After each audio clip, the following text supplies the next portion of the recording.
Welcome back to Tales of Unusual. Tonight, I want you to imagine this: a forest, a campfire, laughter under the moonlight. Camping should be simple, a way to escape the noise of the city, reconnect with nature, sleep under the stars. But sometimes, the forest hides more than trees. This is the story of 4 friends, a camping trip, and a night they never came back from the same. This is camping. Liam, Sarah, Jonah, and Mia had been best friends since college. Every year, they planned one trip together.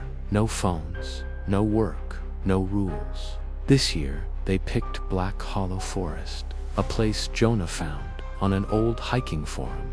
According to Jonah, the place was untouched. No tourists, no rangers, no signal, just trees, a lake, and silence. Perfect, they thought.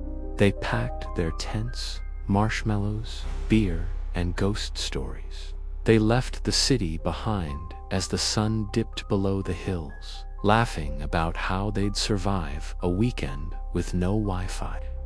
By dusk, they reached the trailhead, a narrow path disappearing into the dark. The hike was longer than they expected. The map Jonah printed was old. The trail markers were missing, but they didn't care, not at first. The deeper they went, the quieter it got. No birds, no wind, just the crunch of leaves under their boots. When they finally found a clearing by a still black lake, they set up camp. Tents pitched, fire lit, beers cracked open. For a while, they were just kids again, telling ghost stories, roasting marshmallows, daring each other to swim in the freezing lake. Nobody noticed how close the trees felt, or how the shadows shifted when the fire flickered. After midnight, the fire died down to glowing embers. Mia was the first to hear it. Soft footsteps crunching the leaves just beyond the trees. Liam laughed it off, said it was probably a raccoon. But then Sarah heard whispering, low and distant, like a conversation carried by the wind. Jonah grabbed a flashlight and swept the dark. Nothing. They blamed the beer, the cold, the way the forest plays tricks on tired minds. They crawled into their tents, zipped up tight, and told themselves they'd laugh about it in the morning. But the footsteps never really stopped. At dawn, Mia's tent was empty. Her boots were still by the fire pit, her bag untouched.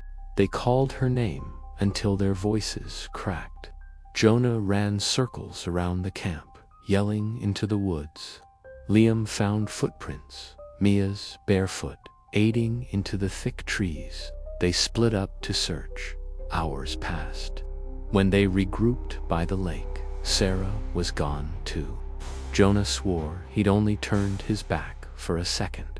Their phones had no signal. The map made no sense. By sunset, Liam and Jonah were alone, and the whispers came back, louder this time. Liam wanted to leave. Jonah wanted to find the others. They argued until they heard Sarah's voice calling from deep in the woods. Help me, ... please, ...